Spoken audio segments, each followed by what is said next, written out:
कर लिया तो उतना ही वायदा करो जितना पुगा सको, उतना ही वायदा करो जितना पूरा कर सको। अगर आपने किसी से वायदा किया है कि मैं 6 बजे आपके यहाँ मीटिंग करने आऊंगा, तो आप वहां पौने 6 बजे, 6 बजने से 5 मिनट पहले पहुंचो। ये नहीं कि आप 6:30 बजे फोन कर रहे हैं कि देखो सर ऐसा है, मेरा तो बाइक में कुछ दिक्कत आ गई, मेरा बाइक पंचर हो गया। ऐसे नहीं चलेगा। तो आप या तो कमिटमेंट करें मत, कमिटमेंट करें तो आप उस कमिटमेंट पर खरा उतरे, फॉल्स कमिटमेंट नहीं करनी। और 2 चीजों का तो नियम बना लो। किसी को ये नहीं कहना कि मैं तुझे ज्वाइनिंग दूंगा, किसी को ये नहीं कहना मैं तुझे लेग दूंगा। ये डायरेक्ट सेलिंग का कैंसर है। इसे हम बोलते हैं डायरेक्ट सेलिंग इंडस्ट्री का कैंसर। अगर आपने किसी को ये कह दिया मैं तुझे ज्वाइनिंग दूंगा, समझो आपने कैंसर के कीटाणु छोड़ दिए ग्रुप में। अगर आपने किसी को बोल दिया कि तेरी 1 लेग मैं चलाऊंगा, 1 तू चला, समझो आपने एक बहुत फास्ट लीडर को पैरालाइज कर दिया। आपने एक फास्ट लीडर को जो है निकम्मा बना दिया।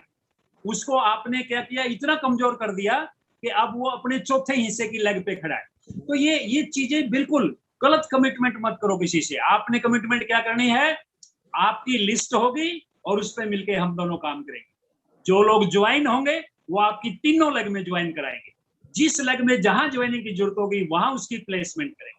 आज आप एक बात नोट करे होगे कि मैं बार बार 3 लेग्स का जिक्र क्यों कर रहा हूं। कुछ साथियों के मन में आया हुआ कि गुरुजी बार बार 3 लेग शब्द क्यों यूज कर रहे हैं। देखिए हमारी जो प्लान है, कुछ समय पहले 2 लेग की प्लान होती थी आरसी में, और कुछ समय के बाद जो प्लान लॉन्च हुई वो प्लान 4 लेग की हुई। लेकिन मैं जो फील्ड में जाता हूं तो मैं फील्ड से अपने साथियों से अक्सर जो है फीडबैक लेता रहता हूं। कुछ साथी जो है 2 लेग पे काम करते हैं तो इनकम ढंग से नहीं आती। अगर वो 4 लेग ओपन कर लेते हैं तो वो 4 लेगों को संभाल नहीं पाते। तो इसलिए बीच का रास्ता अपनाओ। तो मैंने फील्ड से ये चीज निकाली है कि आप ना तो 2 लेग पे काम करें और ना ही इनिशियल स्टेज पे आप 4 लेग पे काम करें, आप 3 लेग पे काम करें। 3 लेग का मतलब क्या है, जैसे हर व्यक्ति अपने बिजनेस में काम करने के लिए, नेटवर्क बनाने के लिए वो अपनी लिस्ट में से इनिशियल स्टेज पर 10, 15, 20 लोगों को ज्वाइन कराता है। फॉर एग्जाम्पल मान लीजिए आपने 15 लोगों को ज्वाइन करवाया, तो उन 15 लोगों को आप कैसे यानी कि प्लेसमेंट कैसे करोगे, आपके नेटवर्क में स्ट्रक्चर कैसे बनाओगे। तो उसका एक तो ये तरीका है कि आप दोनों लेग में 7, 7, 8, 8 डाल दीजिए। और दूसरा तरीका क्या है कि आप 3 लेग में 5, 5 की, 5 एक में, 5 दूसरी में, 5 तीसरी में, इस तरह से आप स्ट्रक्चर बना सकते हैं। और फिर उनमें से जो एक्साइटेड लोग हैं, तुरंत काम करना चाहते हैं, उनके साथ मिलके उनकी लिस्ट पे काम करके आप उनका नेटवर्क आगे बढ़ा कीजिए। तो इस तरीके से आप इस बिजनेस को बहुत तेजी के साथ आगे बढ़ा सकते हैं। तो दोस्तों यहाँ पर आज का जो हमारा टॉपिक है, 2 बातें हमारी कंप्लीट हो चुकी है। स्टार्टिंग में मैंने आपको बताया कि आप डायरेक्ट सेलिंग में क्यों काम करें, तो आज उस क्यों के पीछे मैंने मेरे 2 कारण बताए थे कि मैं इस बिजनेस में क्यों काम कर रहा हूं, मैं इस बिजनेस में क्यों हूं। इस बिजनेस में इसलिए हूं क्योंकि मुझे इनिशियल स्टेज पर पता चल गया था कि मैं यहाँ फाइनेंशियली सिक्योर हो जाऊंगा, इकोनॉमिकली सिक्योर हो जाऊंगा। दूसरी चीज मुझे ये पता चल गया था कि मैं यहाँ फ्री हो जाऊंगा, मेरे पास टाइम फ्रीडम होगी, मैं जो है हर लिहाज से फ्री, मेरा कोई बॉस नहीं होगा।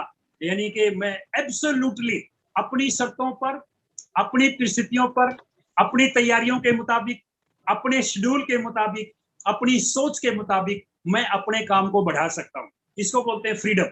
यानी कि आपका कोई बॉस नहीं है, आप हर लिहाज से अपने कारोबार में आप खुद ओनर हो, आपकी ओनरशिप ही आपकी फ्रीडम को मेंटेन करती है। तो ये 2 चीज। और आज मैं आप सभी साथियों को एक बड़ा विजन देना चाहता हूँ। सबसे बड़ा विजन ये है कि आप सारे के सारे साथी आज काम कर रहे हो। यानी कि अब हम अगस्त महीने में बैठ रहे हैं, कुछ समय के बाद हमारा अगला महीना यानी कि सितंबर स्टार्ट हो जाएगा, टारगेट मंथ।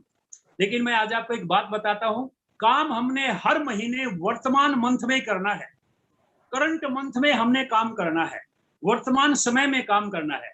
लेकिन जब हम वर्तमान समय में काम करें उस वक्त आपकी निगाहें करंट मंथ पे नहीं होनी चाहिए, निगाहें आपकी 2025 पर होनी चाहिए। ये जो 2025 है 2025, ये जो 2025 है, ये क्या है, ये है डायरेक्ट सेलिंग का वो समय, वो पीरियड। मैं कहूंगा कि डायरेक्ट सेलिंग एक ऐसे मुकाम पे आ जाएगी 2025 में जहां एक आम आदमी इसको सामाजिक मान्यता दे देगा, जहां बुद्धिजीवी लोग इसे पसंद करने लगेंगे, जहां लोगों को ये जो भ्रम है, मिसकंसेप्शन जो है लोगों के दिमाग में कि ये कोई स्कीम होती है या ये कोई बढ़िया धंधे नहीं होते, वो चीजें निकल जाएंगी और लोगों को पता चल जाएगा कि डायरेक्ट सेलिंग इंडस्ट्री सबसे तेजी से ग्रो करने वाली, सबसे कम रिस्क की, कम इन्वेस्टमेंट की एक बहुत बड़ी इंडस्ट्री है। ये लोगों को फाइनेंस